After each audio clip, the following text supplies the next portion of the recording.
Just like the street lights lit this town, like a fire in a blaze, gotta burn it down. Can't be afraid to leave this out. We got this far, don't know how. I see danger in your eyes. They know we'll burn down the night. Coming just like the sunrise. You know that we gonna let it rain. Tonight, we gonna let it rain. Tonight, we gonna let it rain. Just like the sunrise, we gonna let it rain.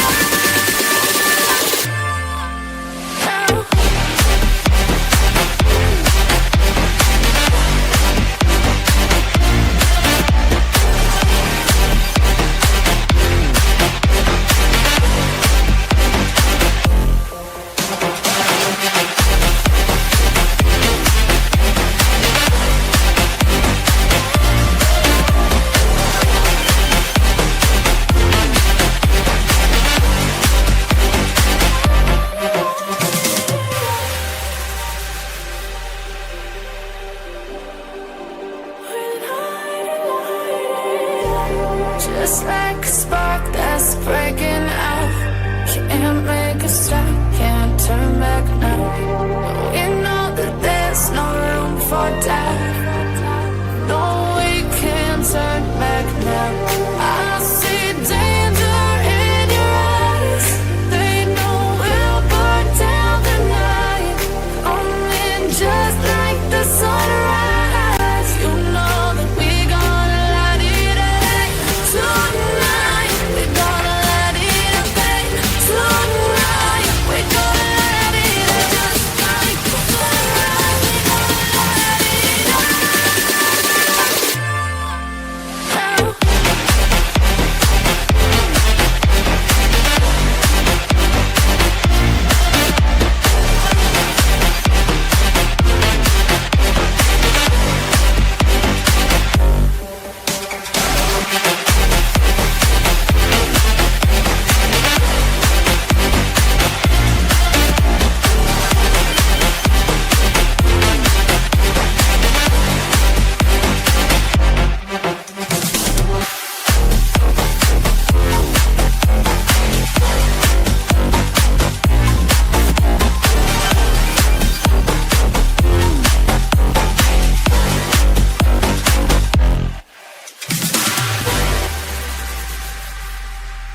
Ember. Oh, Ember. Miss Ember.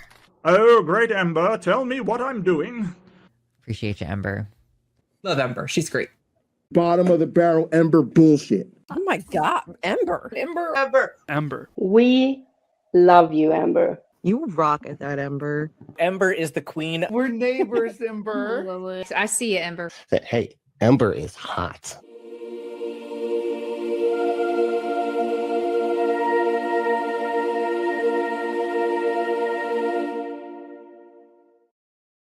Hello, everyone. Happy Friday. I think it's Friday. It might be Friday. What is time anyway? It's lovely to see you all. Folks, I'm in a lot of pain this morning. I'm going to do my best, but holy shit, everything hurts. Well, some parts specifically hurt, but there's multiple parts that hurt. And so I'm just going to say everything hurts. Ow! But if I survive later today, 8 p.m. Eastern time, because, you know, that's the time zone I work. You know what? Braining is going to be difficult today. Holy shit. 8 p.m. Eastern time, brand new bottom of the barrel Ember bullshit. Dr. Ben and I will be collaborating with several other ladies, whoever decides to show up, for studying women's Bible study. Dr. Ben brought me a women's Bible study program that has almost no Bible in it. And so we're going to study the Bible study itself and see what happens. It should be fun. Not to worry, if it's horrible, it only goes on for a short time. And then we go right over to Dr. Ben's for Friday night fun time. Ben has been doing games Friday evenings. Whether you love it, whether you hate it, whether you find it amusing, we're going to do the Bible study. and then we're going to do the game night, and it'll be neat. So join us at 8 p.m. I have a link for that. Where did I put that link? Where did I put it? I have too many tabs open, as per usual. Oh, goodness. All right. Yeah, for all one of you watching on Twitch, that's going to be on YouTube this evening. But yeah, hooray. Also, we got a super chat right out of the gate from Detroit Atheist Queen 24/7, Kelly King, who joins us when she's feeling better, who says, sending some Friday love. Thank you, Kelly. Much appreciate. Kelly, of course, has her own emoji because she hangs out with us a lot. And yeah, that way people can do the Kelly thing because it's neat. Anyhow, not to be outdone, Lil of all trades sent us a super chat for $5 saying, not to be outdone by Kelly, love you and hope you feel better. And Lil also has her own emoji. Thank you both. I appreciate it. I'm trying. I'm hoping the pain medicine kicks in soon. Hopefully. Ow. Okay. In other unrelated goodies, more fun stuff from outside in the universe. Literally in this case. Photo of the day from an astronomy website yesterday. This is the Ascrius Mons. No, Arcia Mons. I'm always getting Arcia and Ascrius confused. It's an easy mistake to make. The Arcia Mons elongated cloud. Now, this is an interesting phenomenon that happens a couple of times a year when Mars is in the right position. Every single day during that season, the prevailing winds will create this super high altitude, super straight cloud. We're still trying to figure out why. We know it has to do like everything atmospheric with temperature, pressure, and humidity and so forth. Although there's a fair chance that's a CO2 cloud. But whatever. I really enjoy it because it shows weird meteorological phenomena because of these stupid big volcanoes. Remember, the big four volcanoes, Arcia, Ascrius, Pavonis, and Olympus, Monses, stick right up. First of all, they're on top of the Tharsis Bulge, so they're several kilometers above the datum to begin with. But they themselves are something like 33 kilometers high. They poke right up out of Mars's thin atmosphere, and you can really see that in photos like this. Because just a little further along here, I don't know if you can see my mouse on I don't know, but slightly above and just before the white CO2 haze takes over, you can see a couple of dents. One on the right is a crater, but one on the left is another volcano. I know it's not easy to tell, but that is Tharsis Thulis, which is a regular-sized volcano, and it's definitely under the atmosphere. Whereas you can see from Arcia here, there's no haze on the top part of the volcano. It's just sticking out into space. And it's trippy as hell to me. So I thought I'd share because I fucking love space and Mars is fucking cool. And this is weird meteorology, and you can really, really see the difference in altitude. It's just, I mean, here's another one of the big four up here, and you can see, this is clearly under the atmosphere, and this clearly pokes right through the atmosphere. It's just nifty. What else is just nifty is Miranda sent us a super chat for $10. Thank you, Miranda. And she says, happy Friday. Love you, Ember. Happy Friday. Thank you. Well, now I'm flustered. I appreciate it, folks. Oh, Brainless says space is fun. Space is fun. Space will kill you. You have to be careful with space, but space is fun. Mars will kill you, too. The atmosphere is only 10 millibars thick. It's enough to make clouds, but not much more. It's just, yeah. Your Victoria says Mars doesn't need a space elevator, just hiking boots. Because the mountains stick right out into space. Well, okay, so you still need to slow down before you try to park on Mars. The delta V from depends on which orbit you use to transfer from Earth to Mars. If you use a Holman ellipse, which is very fuel efficient, you're going to wind up carrying an excess velocity of something on the order of 4 kilometers per second that you'll need to burn off. And by burn, I mean burn, because the best way to brake in space is aerobraking. Mars's atmosphere is kind of thin, but you can use it for that. So, you know, delta V is always a bitch. It's just, if only we could master non-Newtonian drive systems. Alas, alas. Bree with the link for tonight's show. Yay. I know a lot of people are not feeling well. I'm hoping enough of us can make it. There's also a link to the Bible study material. There's a PDF. I have it pinned in the live chat on that stream.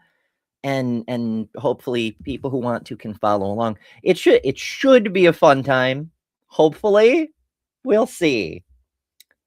In any case, I think that may be it for notes for today. So, chemistry. Better living through chemistry. How in the world did we get to chemistry? Now, chemistry is a fascinating science. I know a lot of us struggled with it in high school. But that's because we were learning the formulas and shit, not so much the history, the why, the so on. It's a whole thing. So, how did we get history? We got history by writing things down. How did we get chemistry? Let's dive in. All right, so this is the UNESCO Courier, which is the I can't remember what UNESCO stands for off the top of my head. United Nations Educational and Science. I'm missing the last 2 letters. It's not super important. It's UNESCO. I love the stock footage. It's a Getty image, but it's so perfect. Anyhow, chemistry. Chemistry began the moment our ancestors became human. Kind of true, right? Because what made humans human?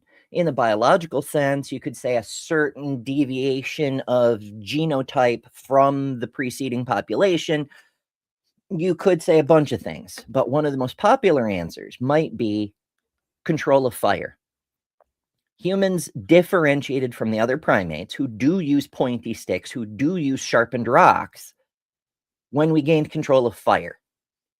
And there have been a lot of humans, Homo erectus and Homo neanderthalis and a few others, who had control of fire. It's not a Homo sapien thing, but it is a human thing. And control of fire gives you the power of chemistry, because what is fire but an oxidation reaction in order to produce heat and light and chemically change wood or whatever you're burning into something else? What is cooking your food other than catalyzing chemical reactions? You know? So yeah, chemistry. Better living through chemistry right from the very beginning.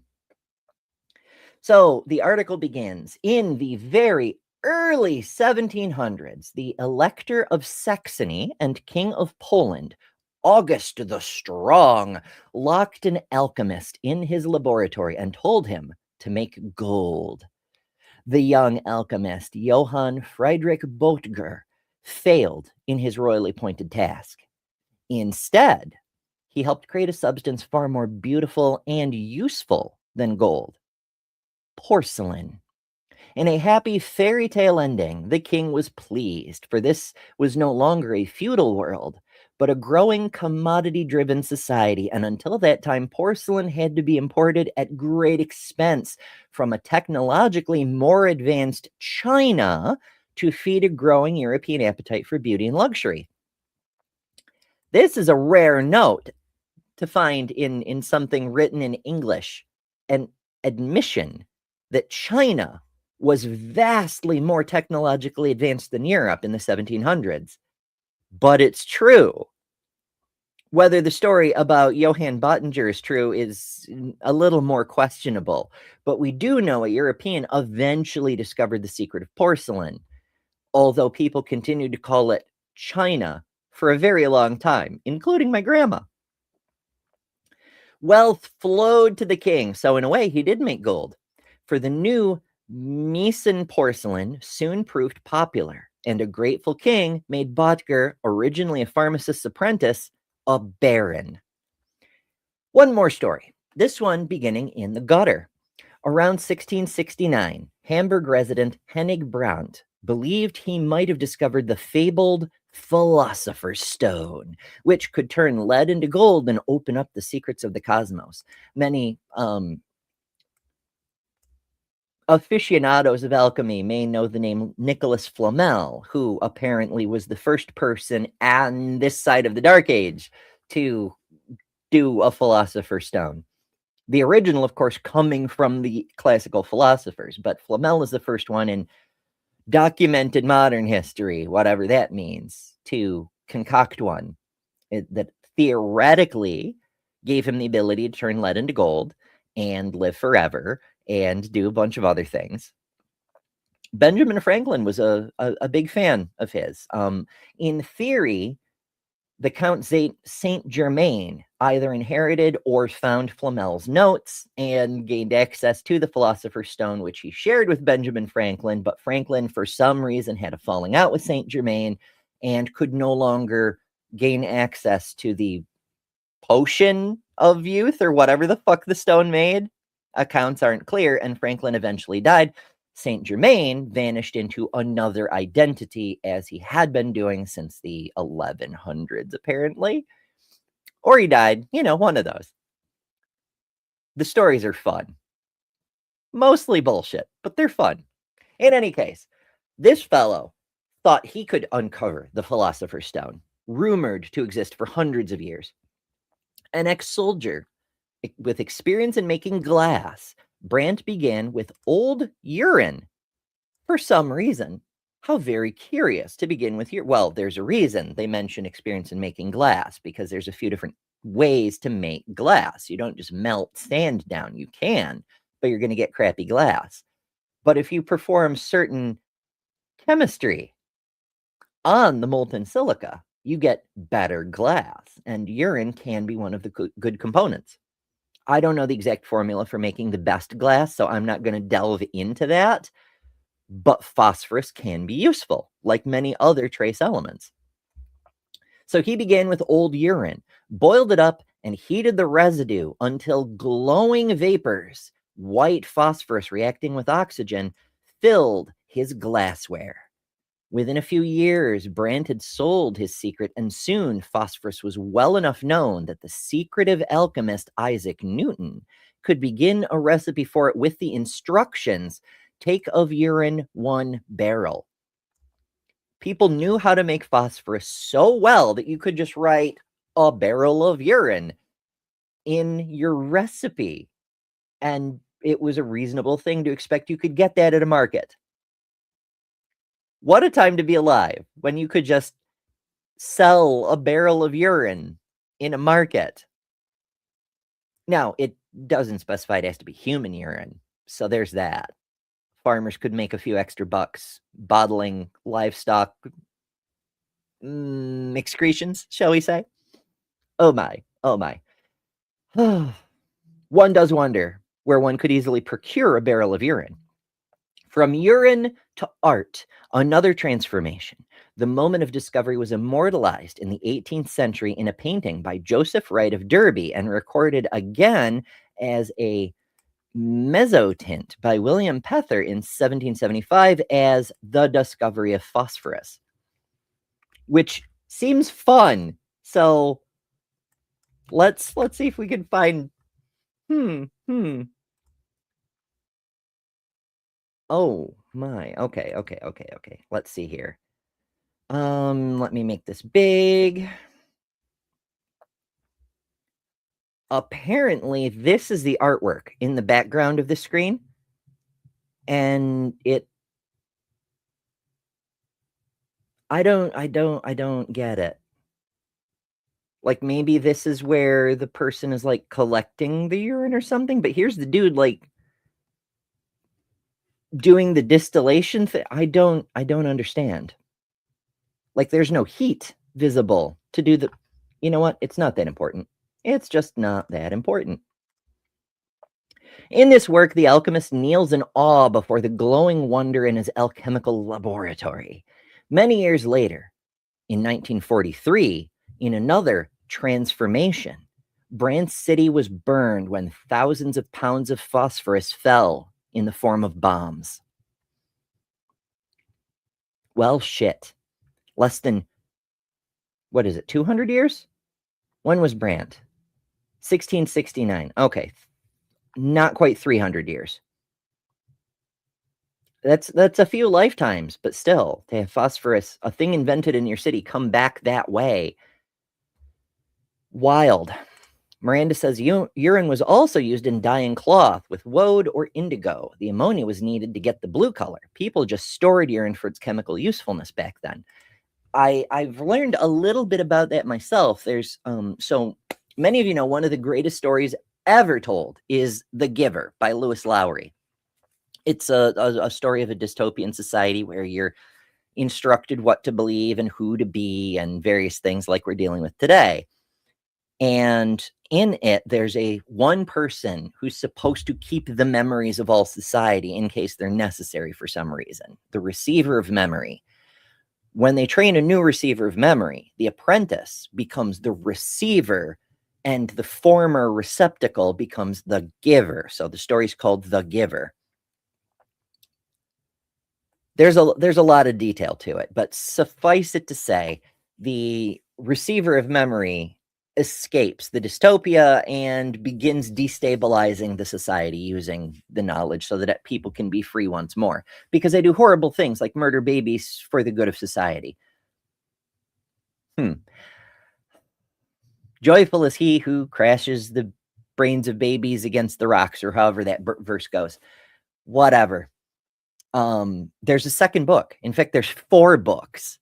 The next book is called Gathering Blue. And it's about, well, it starts with the ways that a dyer can make colored yarns. Old knowledge, like using ammonia in urine to help enhance color. We still do a similar thing when we dye Easter eggs today. Well, I say still, even though this is set in a hypothetical future. But it seems so back in time because everyone lives in huts and things. But yeah, a lot of Easter egg dyes, they recommend you use ammonia in with the dye to brighten the color on the eggs. It's a neat trick.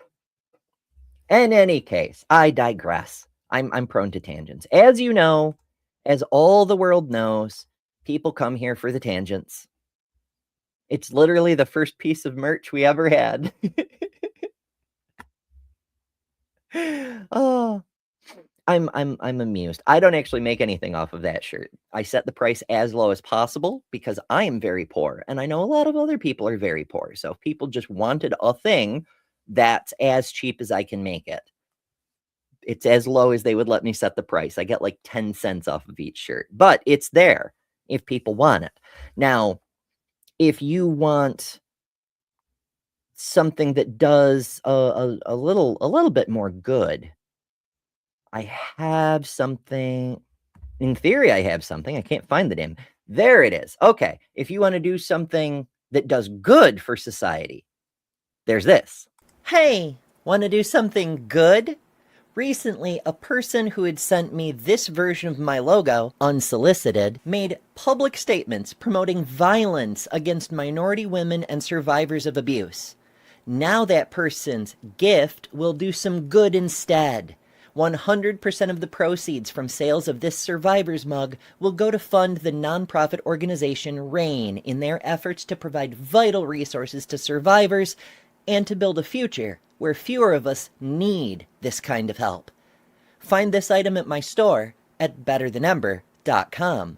And if you want to learn more about how you can be better at supporting survivors, check out this video, where I've distilled the best practices for helping survivors that I collected from speaking with actual crisis professionals at RAIN, Willow Grove, Vera House, and independent counselors. Whenever you can turn the harmful acts of others into something good, that is an epic win. So yeah, if you there's another item in the store also that goes to fund nonprofits. The Trans Joy shirt goes to fund the Trevor Project. However, I have been spoken to about marketing more than one thing at a time. So there's that. In any case, let me see here. Deviant says, lives in huts. How do you imagine the 1799 in Europe, Ember? I was talking about the book, which is set in a post-apocalyptic dystopian future. People lived in huts there because the Christo-fascists went and triggered another dark age. And so serfdom returns and everyone lives in huts, that sort of thing. It just has certain similarities to serf times in Europe. Details. Miranda says, market all the things. I know. I want to tell people what's available. But if you tell people about too many things at the same time, apparently nothing happens. Like it overloads the system and the marketing bubble collapses. But if you want to participate in the marketing bubble, subscribe. Join us. We're here every weekday at 11 a.m. Eastern discussing interesting things like how chemistry started, how we got from our ancient ways from alchemy into modern chemistry, and the things we've learned along the way, like how to make bombs, I suppose. Technically, it's chemistry. My goodness. All right. We shall continue along here. Homo chemicus. We could differentiate ourselves as the chemical species. We turn clay into porcelain. And as Bree pointed out, porcelain, very useful for eventually harnessing electricity. Very useful. We still make resistors for high tension power lines out of it today. When I was a truck driver, I used to pick up at places where they make those resistors for the high tension lines. They're still porcelain discs. Yeah, it's pretty neat. So we turn clay into porcelain, urine into phosphorus, phosphorus into bombs, flour into bread, grapes into wine, minerals into pigments. There's almost no limit to the ways in which we transmute matter. Biological anthropologist Richard Wrangham from the United Kingdom believes that it is cooking that made us human by making more energy available to feed our growing brains. Now, that is actually true.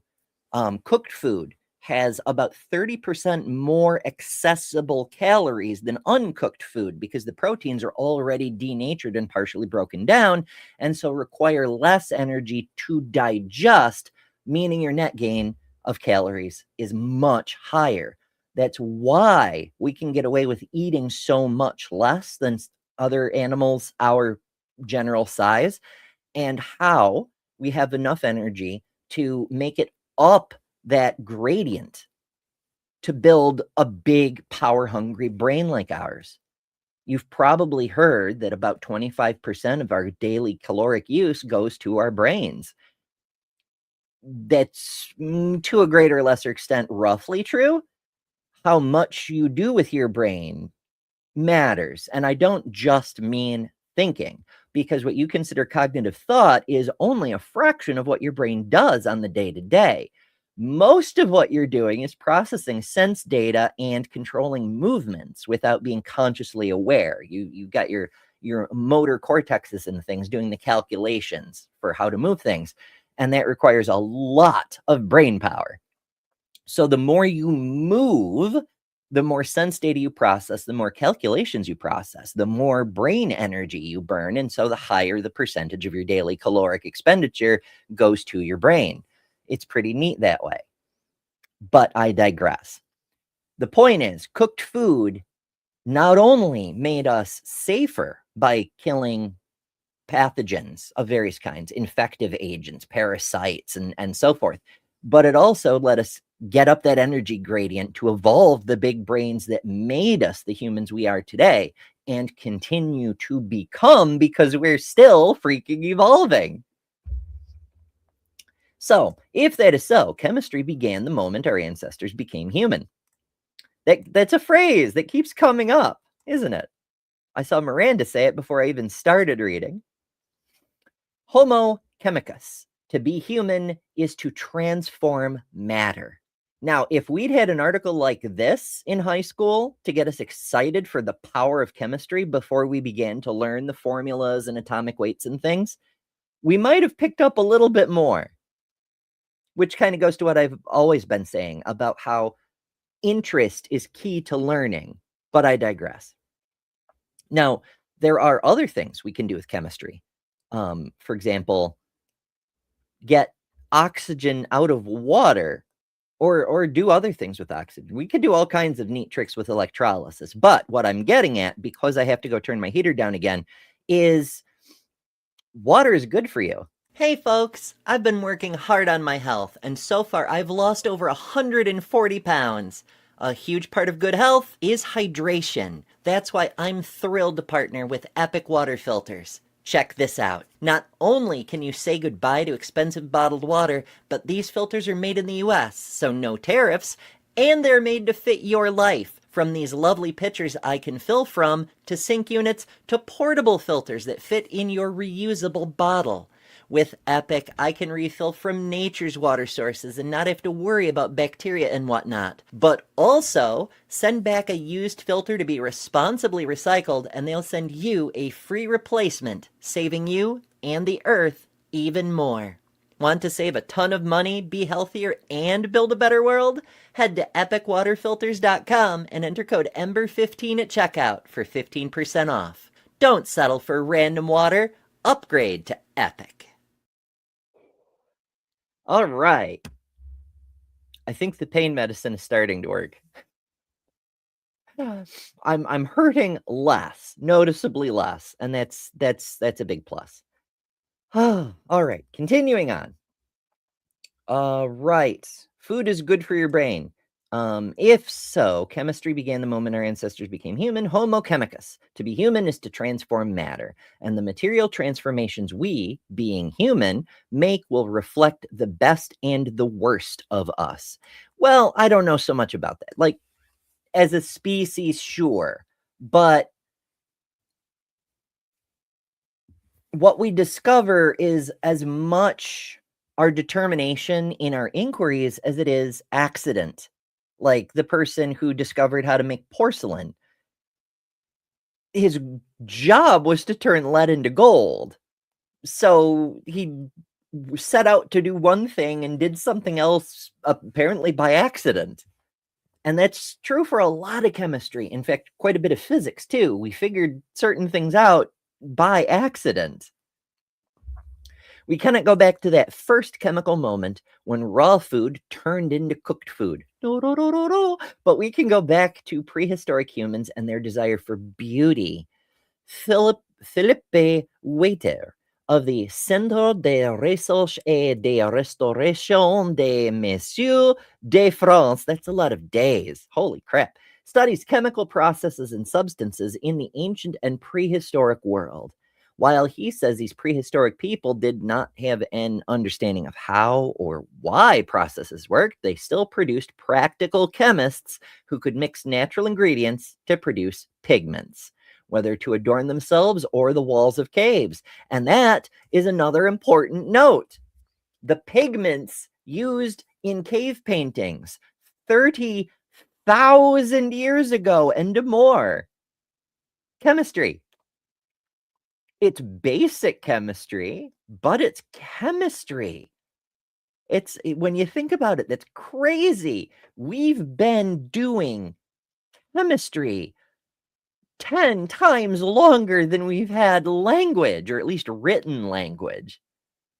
That's unreal amounts of time. We've been scientists as long as we've been human. And while some of us may not be like the research kind of scientists, some of us are applied scientists. But here's the thing. Every single time you put on lipstick, you're utilizing the products of over 10,000 years of chemistry, from the ability to create pigments that you can wear on your skin to the chemical formulation of the medium that the color is contained within, and the chemical properties of it, whether it's waterproof, how long it stays on, how resistant to wear it is, all of these things. It's chemistry. Better living through chemistry. And that's just for a simple little lipstick. It's pretty fucking neat. If you really, really look around, it's shit like this that gets Forrest Valkai so excited. With him, it's biology. With me, it's everything. If you get me onto a topic like this, I'll be like, holy shit, if you really pay attention, like everything around us is chemistry. For instance, the penny whistle, it's metal. That's basic physics, right? Wrong. Because while mining the metal is engineering and folding the metal is physics, physical engineering, purifying the metal, smelting it, and removing the impurities, that's chemistry. You can't get anything made of metal without a chemical process. And that's fucking neat too. Megan Fox's giant boobs says pain in old age. I mean, I am pretty old, but that's not necessarily why. It's a number of things. Partly I'm probably a little bit sick because it seems like everyone is sick, but partly it's the same injuries I've been recovering from for a year almost. It gets tiresome. It gets more than tiresome, to be honest. But I'm not going to get into that because we're trying to have a good time with chemicals. Sapphire says some of us are also transforming. And that's true. We've gained the power to hack our own biology. As a matter of fact, the pharmacologicals we take in order to control our own biology, whether it's a matter of blocking pain or blocking hormonal signals or other signals, chemistry. Of course it's chemistry. Of course it's chemistry. And also, I'm out of these. That didn't go quite according to plan. So tomorrow we're starting some interesting imported versions of one of my most important medicines. Let's see how well that goes. Yeah. Miranda says, having a good time with chemicals? Sounds good to me. Yeah. Chemistry can be a great mood enhancer too. I didn't even think of that possibility. It just... Yeah, if you've got glaucoma medication, shall we say, botany, but also chemistry. That's why it works. Oh my. For 4,000 years ago, the ancient Egyptians, says Walter, synthesized new chemicals to treat eye diseases. Their lead-based cosmetics, think of Cleopatra and her kohl eyeliner, see box. Apparently there's an image in here somewhere, is stimulated the wearer's immune system in an early health and beauty regimen. Lead makes your immune system stronger. Oh my goodness.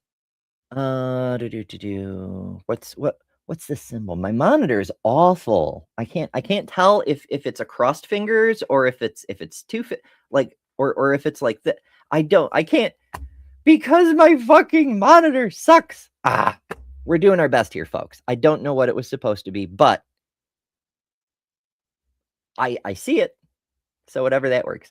I had an argument with some real losers. I mean, that's probably healthy. That's probably for the best. Deviant says lead-based. Lead? That was the 1700s. Well, Deviant will be joining us on Monday. Monday's show. Again, 11 a.m. Eastern. Make sure you're subscribed. Deviant will be here, and we're going to talk about Egyptian technology.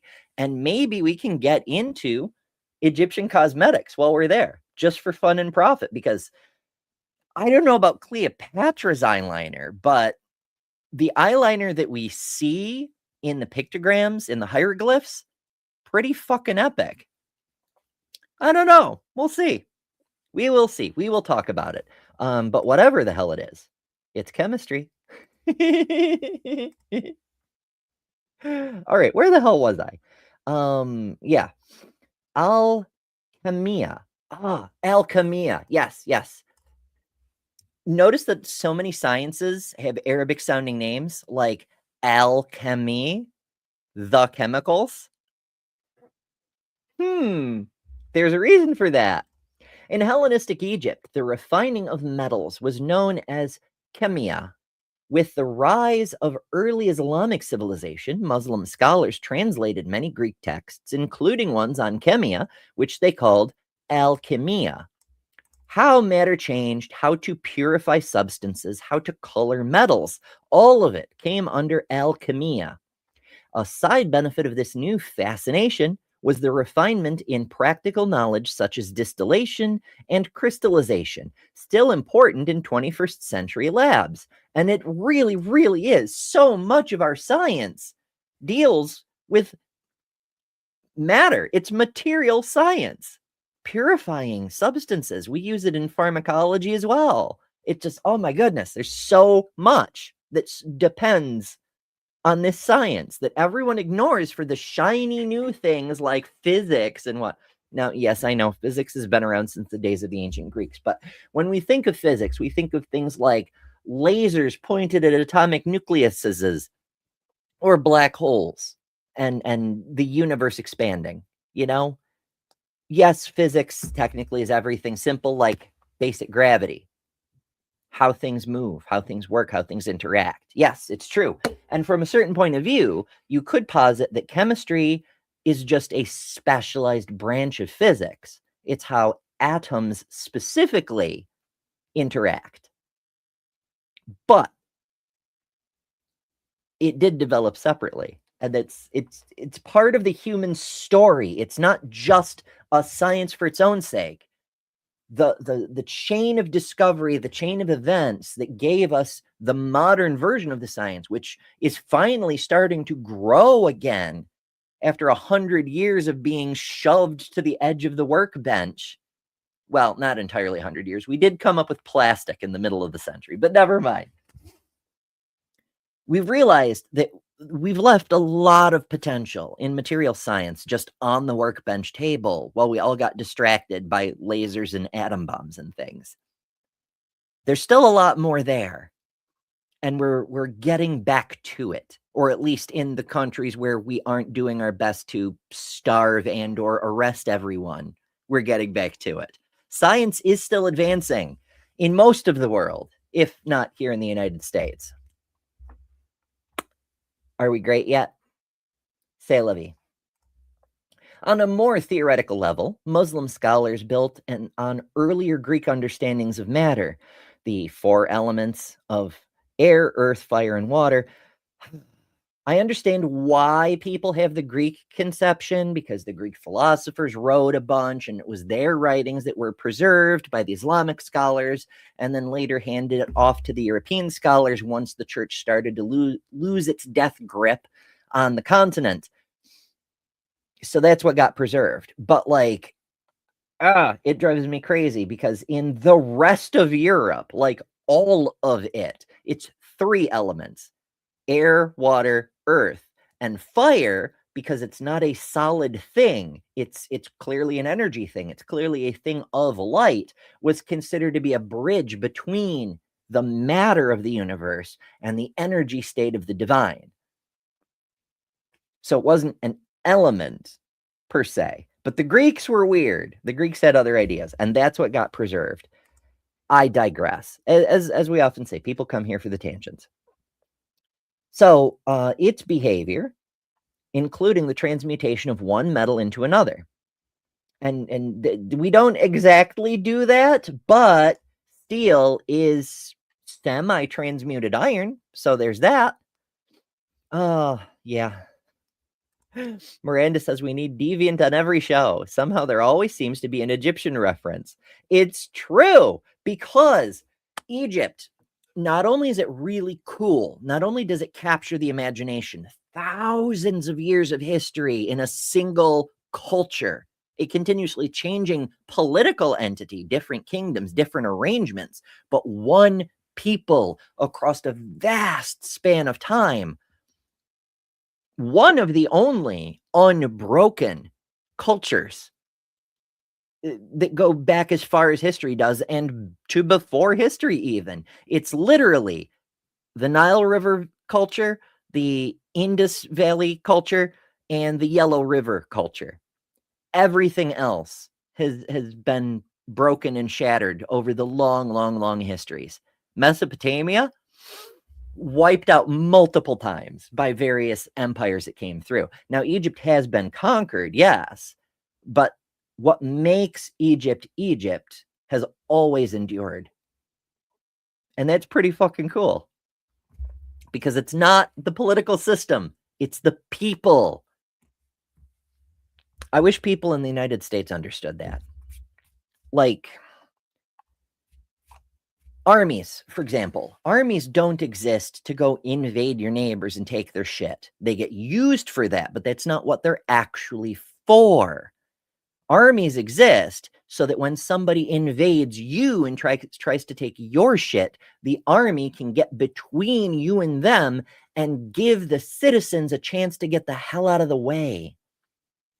The army's purpose isn't to prevent a nation from falling, let alone to build empire.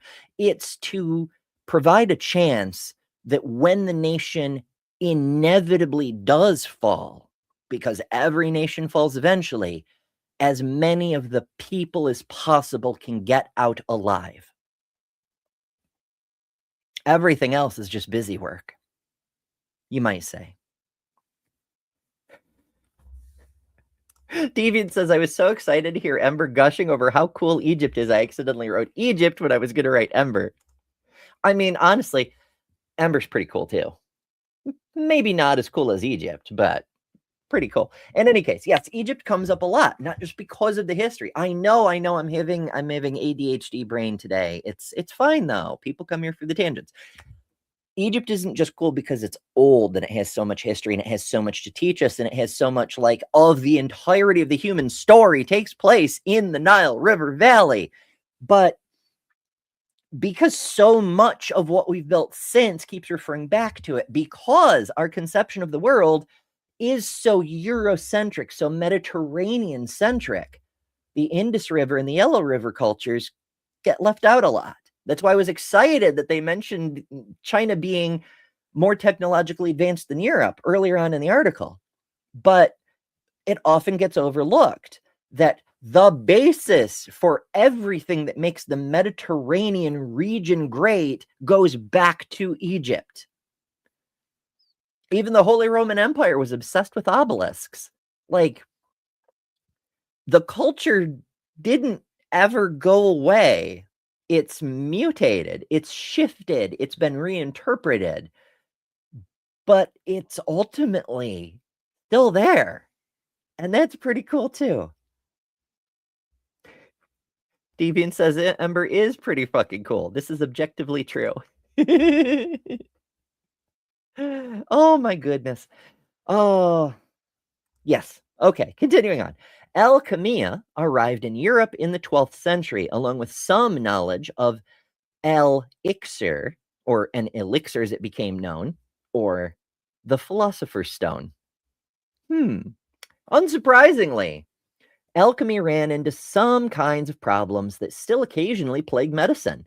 Hucksters hawking miracle cures, and charlatans. Even less surprising, this caught the attention of both rulers and the legal profession, if for different reasons. You know, if your society can have a legal profession, you're probably doing pretty well. Just throwing that out there. Yeah. Later in England, it became illegal to succeed in turning lead into gold, for this was considered as debasing the currency. I thought for sure it was going to be a black magic or sorcery thing because, you know, the English got a little weird about that for a while. But debasing the currency. You know, lead is valuable too. There's a lot of legitimate uses for lead. Wowzers. Where do people get the idea of turning lead into gold? Like, why lead? Why not iron or silver? You know, why is it always a lead into gold? It's so weird. Some claimed that since human manipulation of matter was essentially inferior to what nature does, because there's always people who say that, aren't there? There's always people who are like, right, sure, we can dig rocks out of the ground and turn them into iron that we can make buildings out of, or frying pans, or broadswords, or what. Like, we can do so much with the strength of iron, but what humans do with it is inferior because nature's better. There's always people who do that. So yeah, it's an early version of the still running natural versus artificial debate. Also, that has always bugged me. Like, I get why people want to set aside what humans do as separate so they can judge it as unnatural for various propaganda-related reasons. But there's nothing supernatural about what humans are doing. We're part of nature, and what we do is the natural consequence of us being ourselves. So I get while artifice should be considered an art, a craft, a profession, perhaps, calling things artificial as in not natural, while it does have some uses in philosophy, it doesn't make a great deal of sense in terms of this sort of nature did it better sort of thing. It's very strange. Strange to me, anyway. Miranda says, yeah, can you imagine the inflation if everyone were just making gold all willy-nilly? I know. Or if we, like, traded in gold for clamshells or something. Or bottle caps. Ooh, we could do bottle caps. I'm sure nothing could go wrong with an economy based on bottle caps. Or something. Miranda says, let's just go back to living in caves with no plumbing if human technology is inferior to nature. Right? I'll shape a tree into an antenna and I'll communicate with you all via the natural internet. You just tune in on your shrubs. You know, remember to set them on fire first so you can get the vision and then stare into your burning bush and we'll do the YouTube thing that way. It'll be fine. What could possibly go wrong? Check back next century for an update. Cute. Human attempts at transmuting metals were doomed. Despite such criticisms, there were those who believed that human art was powerful enough to transform the world. I mean, to transform the human world, sure. And also we can actually transmute some metals into other metals, but oh no, that's a whole other thing. That's a whole other thing. These are discussions for the elites at universities, those in their ivory towers. And matter in all its manifestations was on the move through the social strata. I mean, of course, the social strata is made of matter, but details. We don't know who first created coal or a clay pot, who first tanned leather or brewed beer. We don't know the names of the medieval artisans who mixed sand, wood, ash, and metal salts to create great stained glass windows of medieval cathedrals. But these people all transformed matter and our lives. Stained glass, incidentally, really fucking cool. What can I say? I'm an art nerd. I love all the pretty things. I should have, if I'd known that was coming, I would have worn my stained glass dress. I wonder, because I'm under a lot of medicines, I'm going to take a break and I'm going to see if I can change really fast, like really fast. So the longest commercial I have right now is actually the Apologist Supercut. So please enjoy what happens when we give the people who don't give a damn about science, any science, they just want power, when we let them do what they want to do. And we'll be right back. I have a problem with this stuff being normalized across the spectrum. And specifically, like, why push this on kids? Why introduce this to kids? I am a depraved wretch. I am a great sinner. I'm a worm, completely undeserving of any love or any grace. I'm nothing. I'm nothing. You're incapable of being a good person. You're an evil person. You're a terrible person. At the core fabric of who you are. That's why we need laws. We need laws because we're bad people. All of us are bad people. You can't spell Pride Month without demon. PRIDEMONTH. If we don't know who the women are, because they are just people, then we won't be able to pull the women up to equality with men. We have to try to limit the harm. And that means reducing or keeping down the number of people who transition. And that's for two reasons. One of them is that every one of those people is a person who's been damaged. But the second one is every one of those people is basically, a huge problem to a sane world. Transgenderism must be eradicated. The LGBT, transgender, grooming our children's minds is a national security threat. We need to hold people for treason, start having some public hearings, and start executing people. I will use whatever gives me victory. I don't care about the truth, and I don't care about the law. I care about one thing, the control. But then they rigged the election, and now we won, so I'm going to be your president.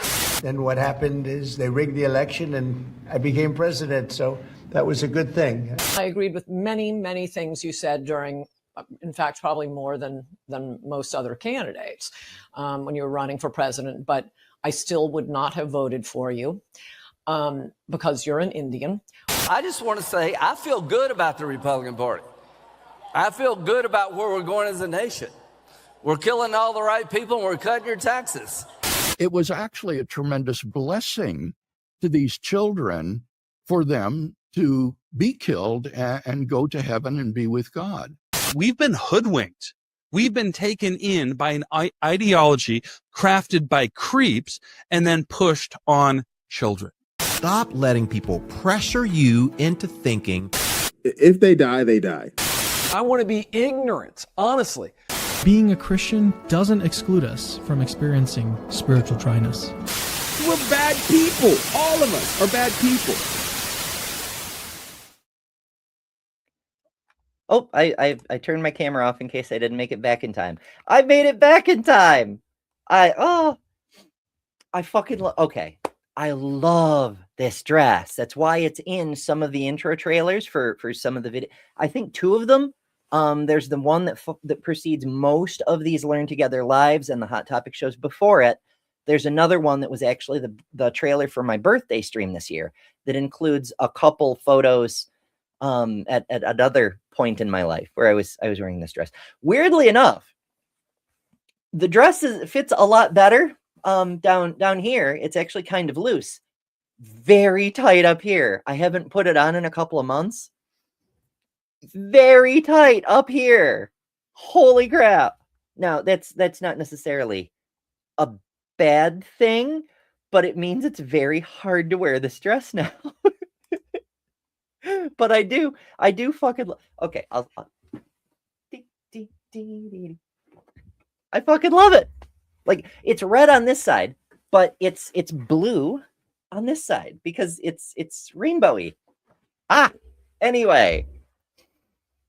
But it is a little bit of a struggle to get into because it's so tight right across the middle of the chest.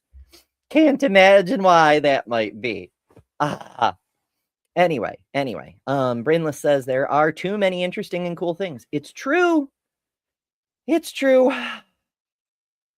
Wow, this is like wearing what are those, the things that you lace up that like make your waist smaller?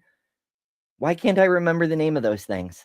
It's maybe because I can't take a complete breath, because it's like wearing one of those, because it's like pushing my upper chest in so tightly. It just, oh my, it's sort of like that. So yeah, in any case, Greatest Sinner Eve. Ooh. Where is it? Greatest Sinner Eve? When is that holiday? Yes, we should have a Great Sinner Eve. Oh, that would be amazing. Oh, goodness. Miranda says, no matter how many times I hear this, the ad, it never ceases to be astonished at just them saying the quiet part out loud so shamelessly. Right.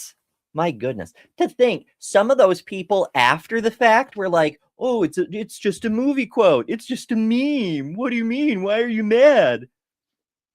Are you fucking kidding me? Wowzers. So yeah. Well, thanks, folks. I appreciate y'all saying it. I really, really like how it looks. It's so colorful, and I love colors. I love stained glass, as you can tell. But like also, the boobies are growing. It's yeah. Like, and like because of the nature of the material, it's I don't know what the hell material it is, but whatever it is, because of the nature of the material, there's no stretch in it at all. Like, it's so wild how so many of my dresses are just fucking tense on me now because I lost so much weight, whereas this one has gotten tight, but only it's so weird. Because like when I wore it back in June, it was kind of tight around the hips area because I took up a lot more space there for some reason. But now it's like a tent on the rest of me and it's tight up top. I don't know. Maybe I'll get another one someday. Stay lovey. Thank you, Nick. Appreciate it. Corset. Yes, corset. That was the thing I was trying to think of. So yeah. Nick says I wear corsets sometimes, not necessarily medical corsets, but I do wear it for when I need support from my back. That's a really good point. I noticed the first time I put a corset on that it can be really good back support, like even a small one. It can help keep your spine in place and keep your posture. Because like I'm terrible about my posture, partly because I'm in pain so much, but also partly because I'm always so tired. Because for those of you who are new, first of all, hello, new people. If you're new here, welcome. We do a bunch of stuff on this channel. At this point, we're doing learning science stuff together. At least we're supposed to be. But I keep going off on tangents. People come here for the tangents. We're supposed to be doing chemistry. Oh, goodness. But anyway, my posture is usually bad. I'm supposed to sit like this, like with my back. This is a thing they don't tell you in school, is when they say your back is supposed to be straight, which part of your back? Because your lower back is supposed to curve. That's how it's designed, right? By evolution. It's supposed to be the upper part of your back that's straight. I like to tell people when I'm doing photography to imagine like a string, like a puppeteer's string, a marionette string tied to the very tippy top of your head. And then imagine that string being pulled upward and what the rest of your body would do if you let that have its way. That's how we're, you know what? It's not that important. Miranda says, do you know anyone with sewing skills who could insert a bit of extra fabric at the side seams? The dress could fit you better for longer. I've thought about that. I do know one person with better sewing skills than me, but she's hard to get to. But also, I need material to do that with. I could steal some from the dress part, but I don't know. I'm not sure. And also, I'm not sure how well it would take, because while the thing is sewn, it does have seams. I'm not sure what it would take to, because it's this, again, I don't know what this material is, but there is no stretch or flex to it. So I worry about how sewing it might cause it to tear or not take or all kinds of things. So I don't know. Aunt Jer says, is that dress made by the same people as the Starry Night dress? I don't believe so. I can't remember where I got this from. It's been a while. I haven't bought a new dress in quite some time because I haven't had stable income in quite some time. I've financially been in like free fall and trying to build parachutes to slow my descent. So yeah, buying new clothes has been right out for a while. But yeah, I can't remember exactly where it's from. I could probably look it up. I'm sure something similar is still being sold on the various interwebs. But yeah, in any case, digression upon digression. By the early modern period, the status of painters, goldsmiths, and artisans with an intimate association with the matter was on the rise. Science, long associated with understanding rather than doing, and with elites rather than common folk, was now turning to the practical makers of things for knowledge and power. The democratization of economics, thanks to science. Such an approach, where the matter was central, found its expression in Sir Francis Bacon's 1620 manifesto Novum Organum, which sounds like a good time, if you know what I mean. And if you want a good time, well, we have garlic bread. If you want to have a good time, we have garlic bread. That's what that's for. That's what we do. And we have an emoji for that as well. We have lots of custom emojis. And if you want to play with the custom emojis, we do have garlic bread, we have our tangents, but we also have sin and the reverse and the tada bitches Jesus, and a bunch of other things, including my eyeball.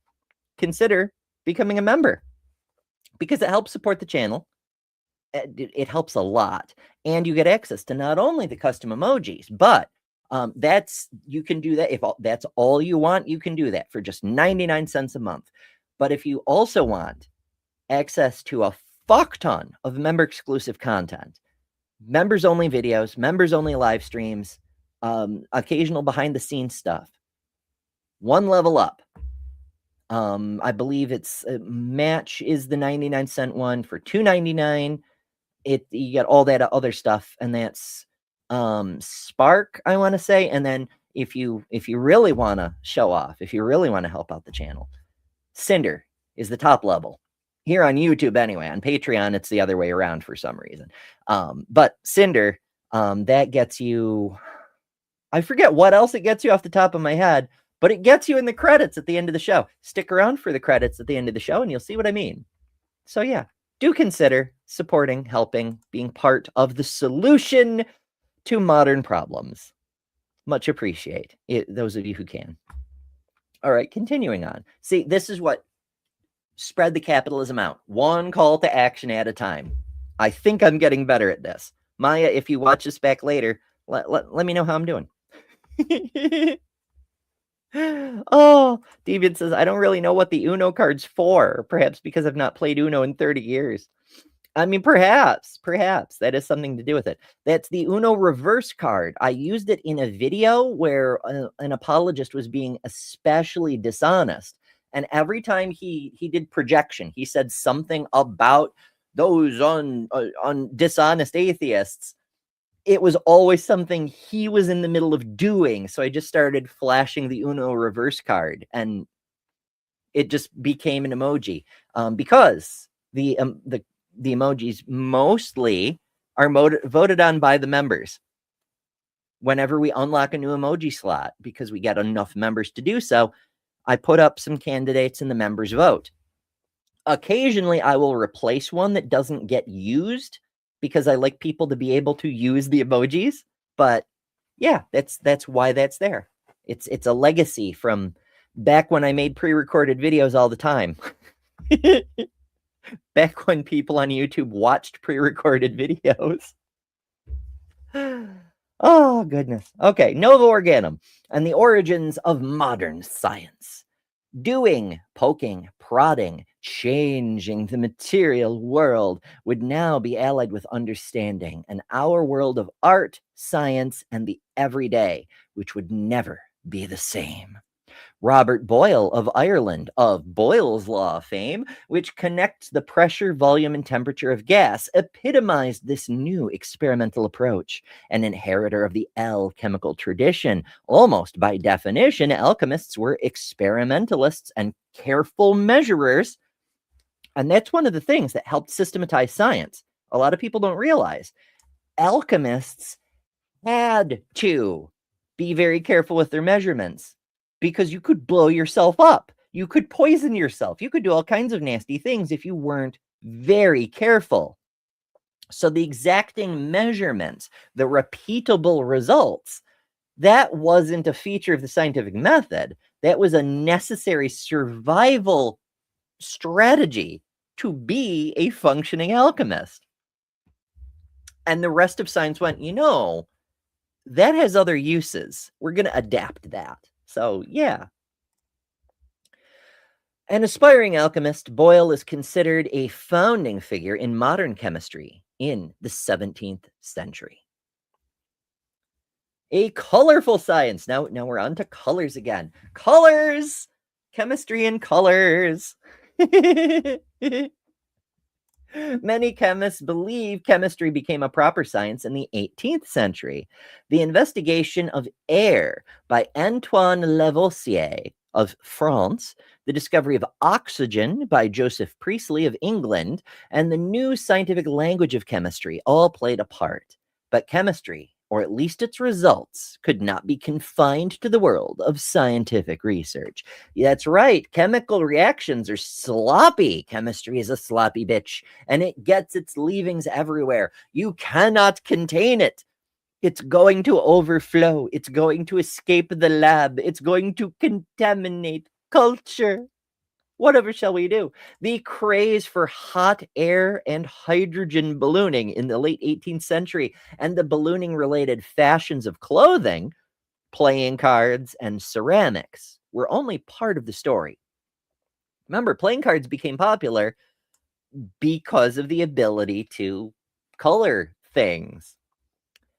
Priestley's invention of carbonated water as the poor man's alternative to the sickly, rich drinking waters at expensive spas continued chemistry's association with health that had begun with alchemy. Seltzer water, totally useless for health reasons, but still billed as luxury water to this day. On the other hand, the Victorian craze for green-colored, courtesy of arsenic, wallpaper helped create what might be the world's first recognized and reported environmental hazard. Oops. Let's not put arsenic on our walls, but colors, right? Like a new color unlocks and people go crazy for it. Of course they do. It's why study is important, why we have to look into things. It's surprisingly hard to breathe with this thing on. My damn boobs are choking me. Oh, I wish I had another long break because I kind of want to change back. I think the longest break I have that I haven't played yet is one of the imported ones from our friend Chris over at the Daily Atheist Morning Show has branded a couple of his satirical commercials. I have one of my favorites. I'm going to play it now and see if I can change back even faster than I changed it in the first place. Hold, please. Are you feeling the world is leaving you behind? Do you look at all the pseudoscience, rumors, and wild speculation on the internet and wonder, why can't I do that? Well, friend, you can. We can help you. We are ConspiraWin. ConspiraWin has a long history of helping anyone with a hidden truth. We will get your message out. The conspiracy theories you see today all started out with one person's vision. The moon landing hoax was launched by a NASA engineer whose manager didn't okay his vacation request. ConspiraWin was there to help out. Christianity started out because one little girl named Mary got pregnant out of wedlock, and ConspiraWin saved the day. Now, the virgin birth is accepted Catholic doctrine. You may be thinking, but my idea of the center of the earth being made of ice is far-fetched. No one's going to believe that. In a world where people believe windmills cause cancer, we say no dream is too big. ConspiraWin will take your fledgling idea and feed it to our YouTube, Twitter, and TikTok operatives. And these savvy social media professionals will raise doubts with the prevailing scientific consensus. They will say, no one has ever seen the planet's core except Jesus. And science is wrong all the time. That's why science has theories and not Jesus. Within 30 days, we guarantee you CNN will run a story on how your conspiracy theory isn't true. We will also give you 100% assurance Fox News will say your crazy idea about the Earth's core being an icy ball is true. Follow your heart. Listen to the voices no one else can hear. Team up with ConspiraWin.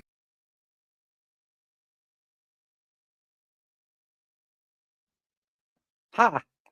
We did it. Years of theatrical experience enable me the magical power of quick costume changes. Mostly. It's fine. We're okay. Andrew says, my mom used to say it hurts to be beautiful. It can, for sure, but it's nice to be able to breathe.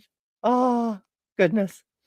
I do love that dress, but it actually was, it was restricting my breathing just a little too much. Okay. Continuing on. Yeah, for fuck's sake, take a break. Right, absolutely. Okay, where things are happening. What are we doing? Indeed. Yeah. Let's get back to the science. Because this is one of the greatest sciences. Like, I'm so glad we did this topic. Because my distaste for the subject matter from high school was still with me. And this is a neat thing that I've talked about before.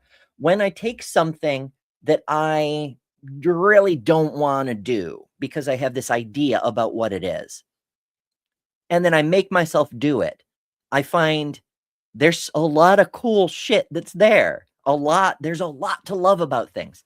For instance, one of the examples that I've used in the past, Macy Gray.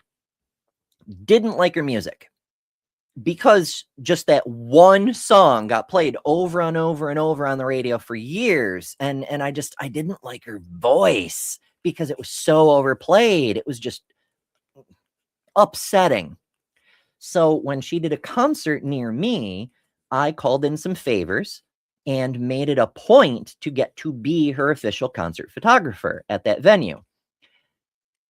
And I'm so glad I did. Because she's very good and she's very, very cool. Like, you would not believe. You think Macy Gray, you think R&B with a little bit of pop. She did Metallica. She did a cover of Metallica in a converted church. It was the best thing ever. She also did the Golden Girls theme song, Thank You for Being a Friend. She has a bunch of bunches of her own music. Of course, she's a national recording artist. And they're very good. Those were fun in and of themselves. But the fact that she did Metallica tickles my soul.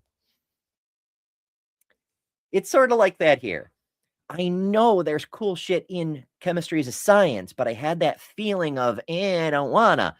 And I'm so glad we did. Because I'm finding all these things that I've always known were there that are just so wonderful and so cool. So I can be excited about the science in the way that I've always wanted to be. The way I'm excited about other sciences like cosmology, astrophysics, microphysics to some extent. Although it's hard to see what you're doing with atomic physics. Anyway, Andrew says, Ember, you're delightfully weird. I'm glad it's delightful. I've come to terms with being weird. Nick says, I fell in love with chemistry in high school. Hooray! Some people do. My oldest is a biochemist, and it's because they did good in chemistry in high school, and they were like, oh, this is neat, actually. Look what I can do when I move the numbers this way.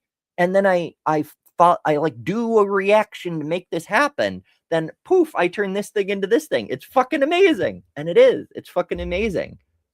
When you can make the mental connections to make it work, which depends on how good your teacher is. Unfortunately, it's very hard to have a good chemistry teacher, at least in my experience. Miranda says it's sad when you can't wear your favorite outfit anymore. But on the other hand, boobs. It's true. I mean, I knew I'd be changing size with all my clothes.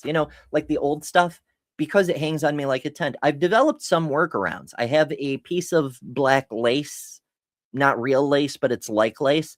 And And so some of the other outfits that like hang on me like a tent, I will tie around the waist and then tie that lace thing into a knot so it looks like it's supposed to be that way. So I can keep using those older outfits to some extent. It's, you know, we improvise, we work with things, we do what we can. But yeah.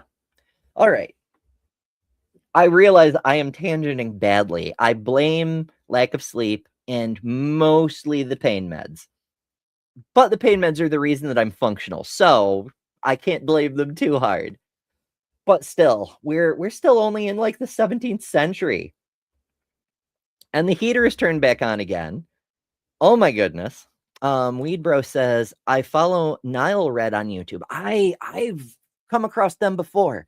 In fact, I recommended that creator to my oldest. Fuck yeah. Chemistry can be so cool. So cool. And I'm so glad we were able to rediscover that today. If nothing else, this entire series, I think, is useful, is a good thing, because it helps us discover or rediscover the cool shit humans have come up with over the course of history that we might not even consciously realize anymore. Okay, I'm just going to turn my camera off to turn the heater down. Because, like, I don't want to make you guys watch another almost 2-minute ad just so I can pop over behind the void to turn the heater down. I realized stepping away from the mic, my voice gets more distant, but it's fine. It's fine. The void is just a curtain, by the way. It's just my bedroom behind there. I just don't want... My bedroom is small and there's a lot of shit in it, and a surprisingly small amount of science stuff. Like, I have microscopes and crystals over there. I have a small workbench type thing over here, and I have photography stuff everywhere. But I only have a small room, and all my stuff has to fit into it, including a bed. So, you know, alas. Anyway, the void. Welcome to the void. If things ever get better, maybe I'll have a real background again. Don't hold your breath, though. I can't say I honestly expect that to ever happen. Aunt Jer says you need to upgrade your void to the cat version. That I can help with. Boop. Behold. This was an effect I did for the Halloween stream where I did a dramatic reading of the black cat. And I liked the effect so much, I just kept it in my OBS. It's pretty handy. So yay. So yeah, we can do that void. We can keep that one around. Oh, maybe I'll do something similar at some point, like figure out a way to, I don't know. I have a green screen. I don't have the lights to light it properly, but I do have a green screen. I could set up a chroma key and put any fucking background behind me I wanted. I don't know, though. I mean, it's just not me. It's just not how I do. Toilet paper background. No, then people would break into my house to steal the toilet paper because, you know, who can afford toilet paper anymore? Anyway.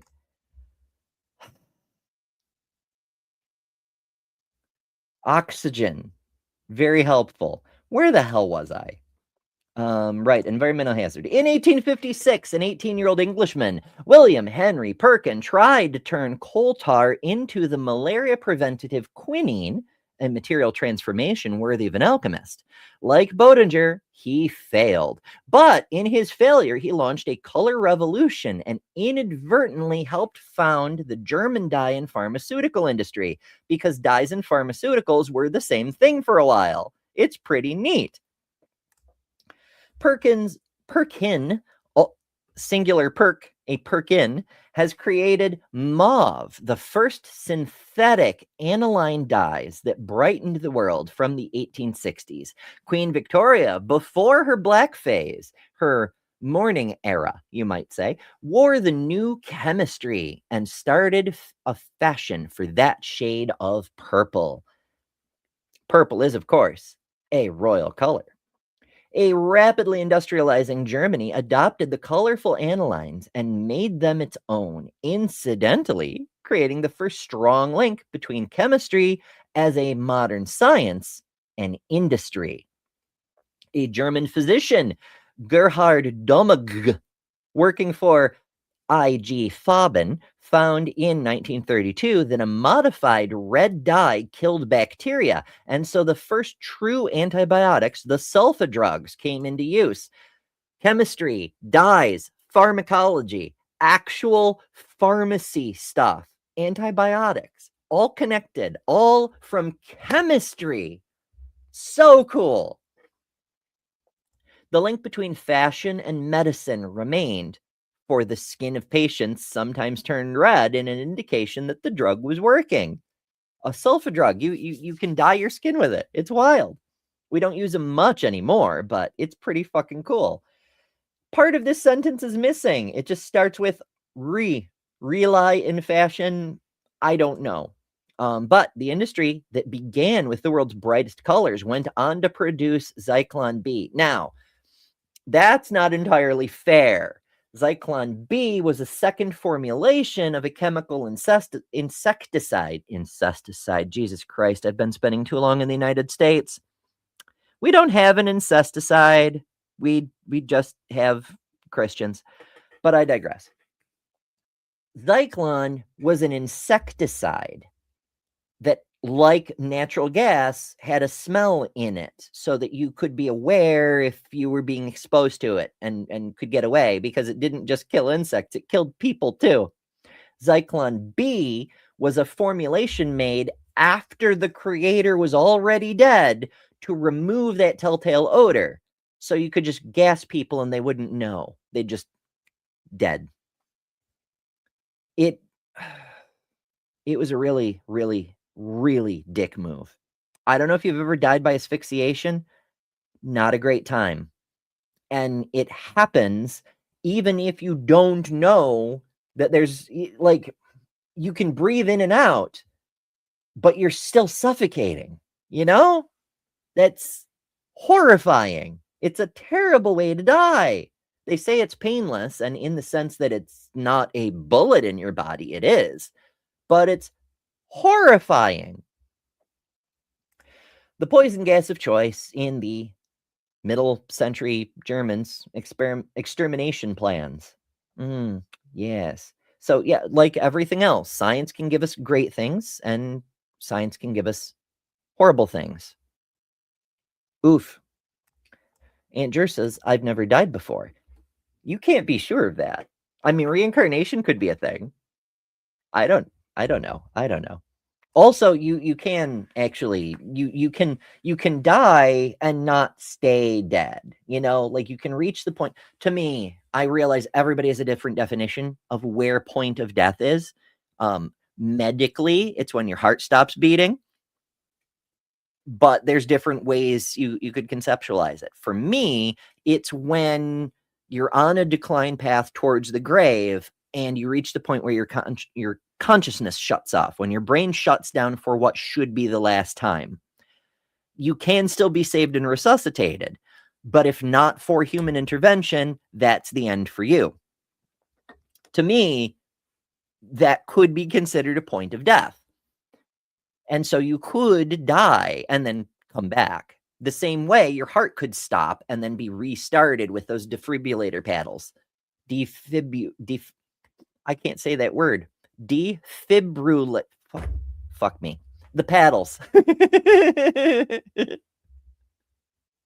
So medically, you could die and come back.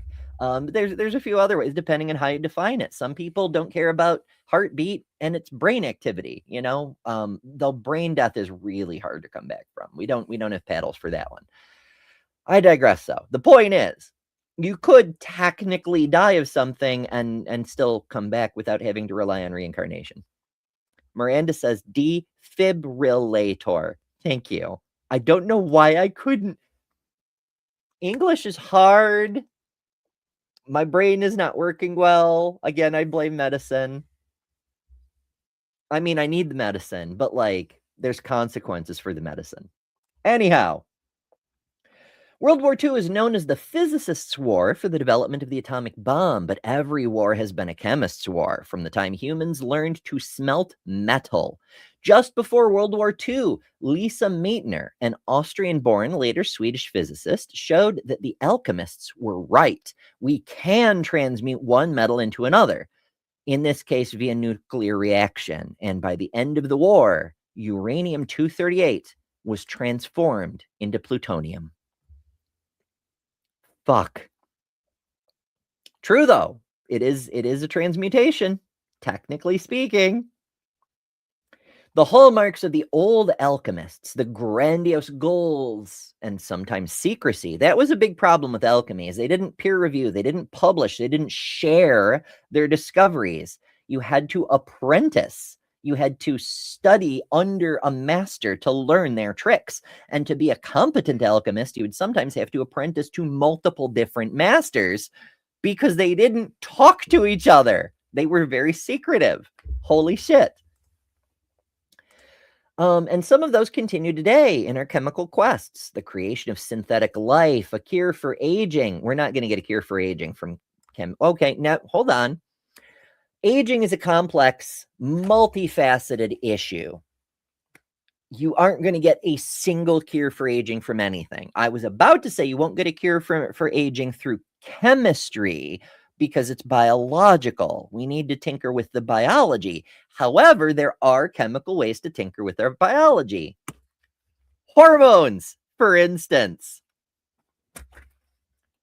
Our hormone levels are linked to aging, but it's not just a coincidental link. It's a causative link. We know our hormone levels factor into other things that lead to aging, tissue failure, and eventually system failure, like osteoporosis, for example.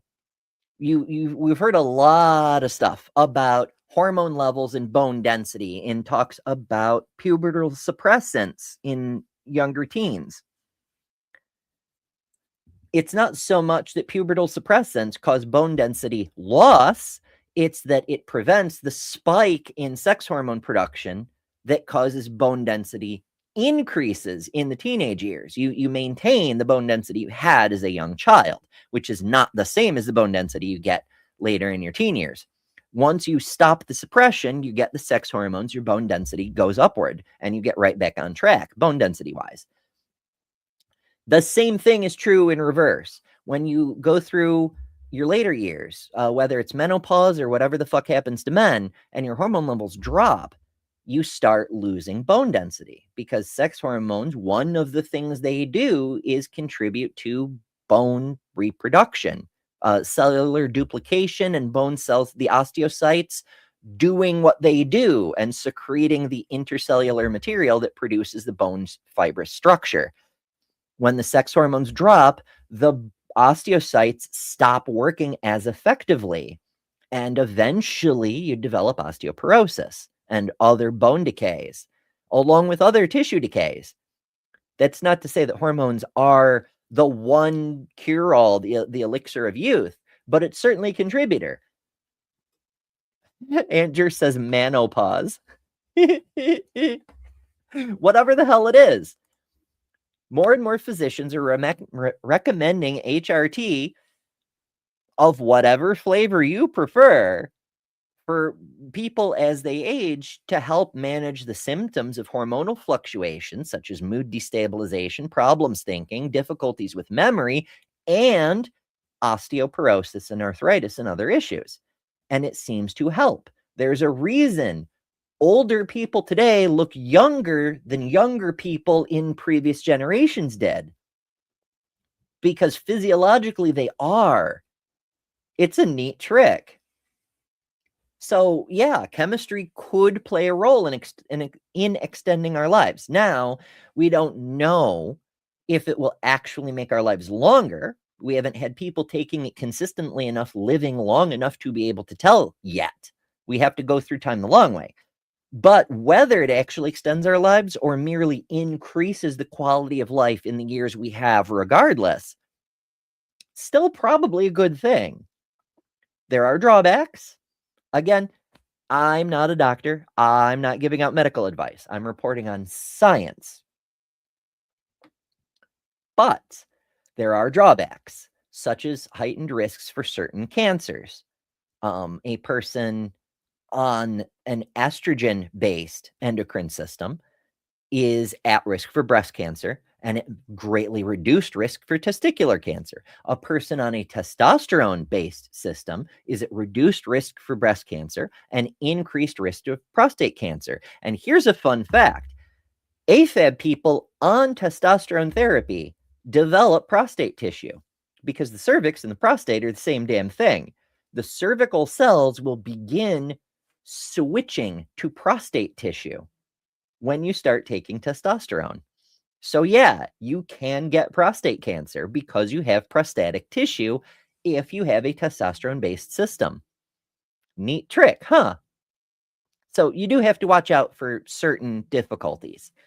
But overall, there's some definite potential there that needs to be explored. So yeah. Let's see. Sapphire says, my cis wife got prescribed to eat at the same time I did. Right. When I finally got my hands on HRT, all the women in my office, I was so touched. I was so touched because one of the girls came in, she had won a raffle or something, and she had this jewelry. It's not exactly jewelry. It's plastic beads. In fact, they used to all be yellow, but I wore it so much that some of them have worn away and become white. It's fine though. But she brought in these cases with this plastic jewelry, and she was like, I'm not really a jewelry girl, so I thought I'd bring it in and share it with some of the other girls in the office. And she went through, and all the girls picked, a box or something. And then she came to me, and she was like, I realize you're not an office girl, but I thought you might like to be included with the other girls. And it touched me so much, which is why I still keep this thing, even though I don't work there anymore, because it was the first time someone had gone out of their way to include me with the other girls. It means so, so much. But I digress upon a digression. When I finally got access to HRT, the other girls in my office, all of them revealed to me that they're on HRT too for various reasons. Mostly premenopause stuff, but various reasons. Every single woman in that office was on HRT. The same dose for very similar reasons. It's pretty neat when you think about it. Why people make such a big deal out of trans healthcare, I don't actually understand. I get it's for political reasons. I get it's for nonsense distraction bullshit, but none of it actually makes sense. Miranda says, I'm doing okay so far without HRT, but I can see a time soon when I'd like to have it. My hematologist says no due to my history and risk of blood clots. I have a thing on blood clots too, and I realize I've already gone over for today, but we're covering some pretty cool stuff. I don't know why we're on cure for aging, but we're on cure for aging. I don't know. Maybe we'll do a part 2 on this at some point. Maybe. Suffice it to say, I realize we're over, so I will close on this. On blood clots, it's true technically that elevated estrogen levels can put you at increased risk for blood clots, but it's a very, very fine risk. One thing that a lot of endocrinologists, well, no, not even necessarily it doesn't matter. Some specialists who focus exclusively on normal rates and ranges don't seem to be aware of is that pregnant women's hormone levels increase dozens of times. Like when I was carrying Autumn, one of the things we had to worry about was my hormone levels, because in a typical pregnancy, estrogen level goes from somewhere between 10 to 300.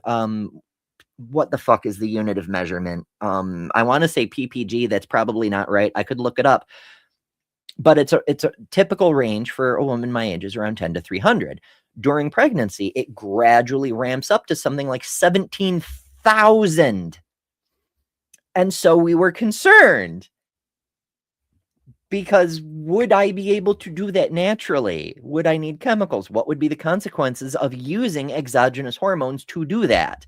And it's true for estrogen, it's true for progesterone, it's true for a couple of other hormones that some the body produces, some the placenta produces, some the ovaries produce, and like which things were going to work in which way, how are we going to monitor, how we were going to make sure they were right, all of that shit.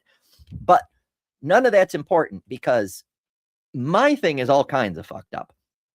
What's important is that women typically go through periods of vastly elevated estrogen. And while there is a technical risk of blood clots, it doesn't happen that often, Like, think of all the women you've ever known who are pregnant, or other pregnant people for that matter.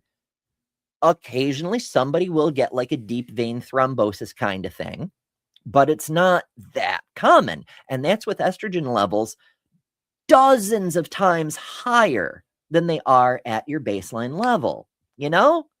It's just something to keep in mind, that they say higher risk of blood clot, and it's technically true, but this fear over it is vastly overstated. Again, not medical advice, just pointing out that it doesn't really make a whole lot of sense in the greater scheme of things. I digress. Jester sends a super chat for $5. Thank you, Jester. And says 2 more hours. No rest. You do too much for too little already.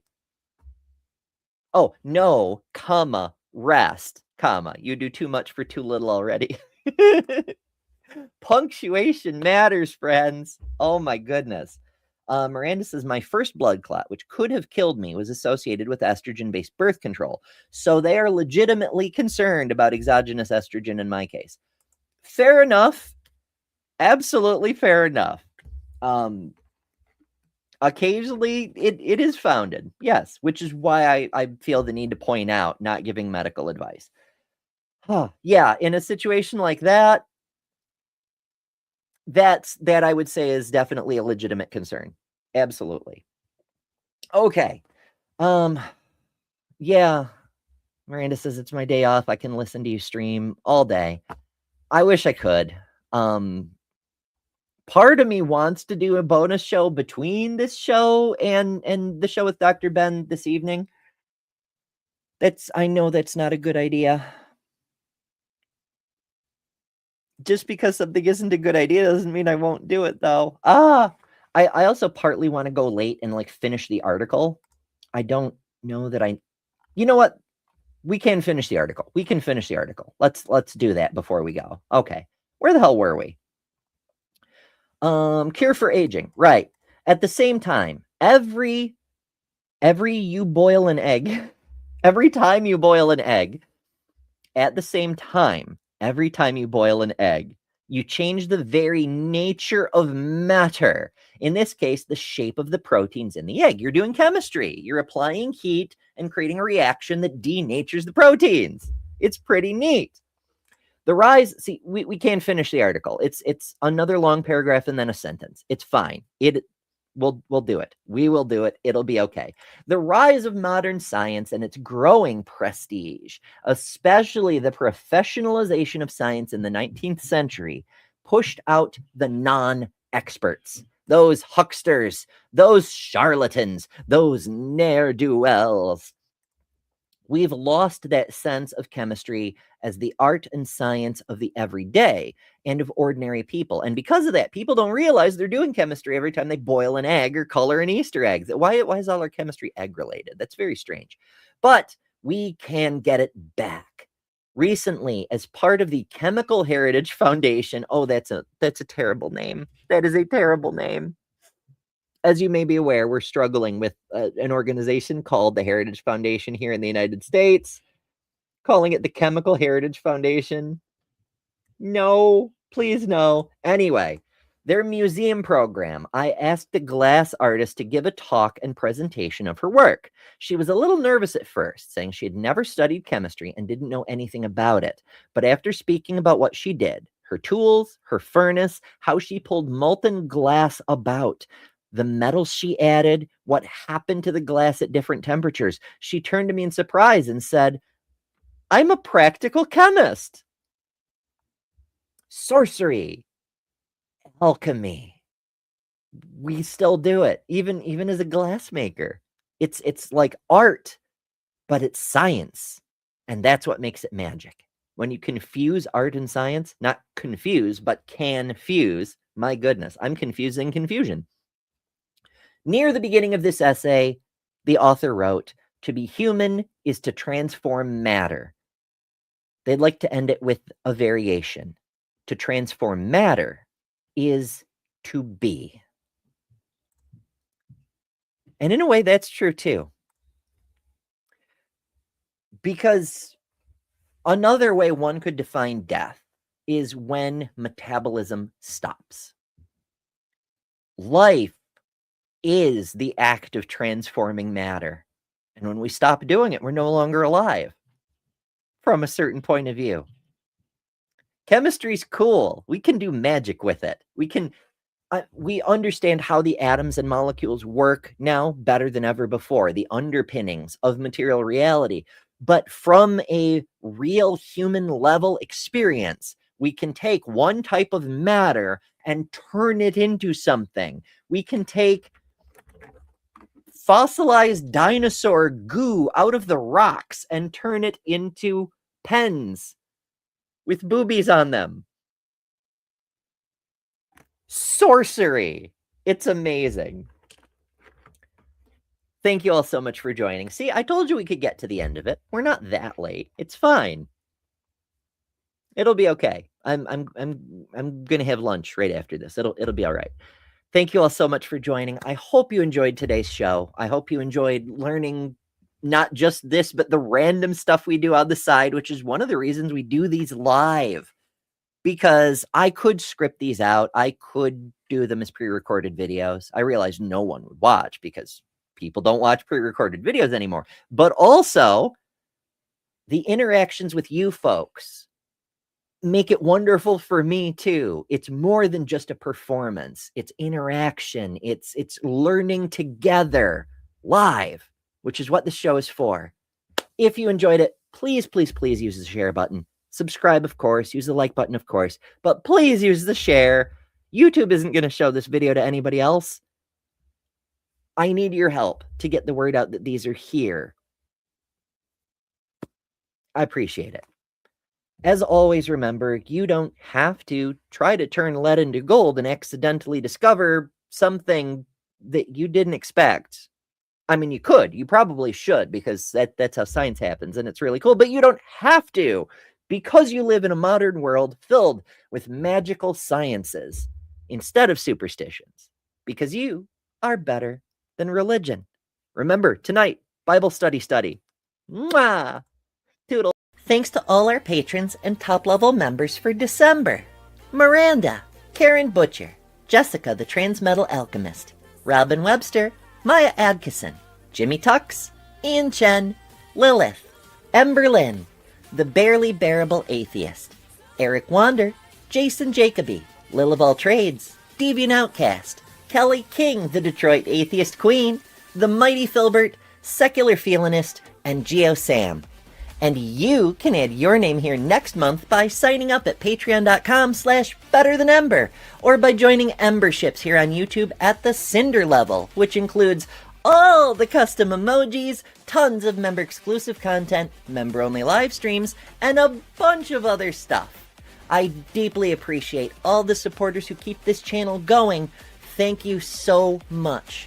Because of you, we're building a wonderful community that I'm very proud of.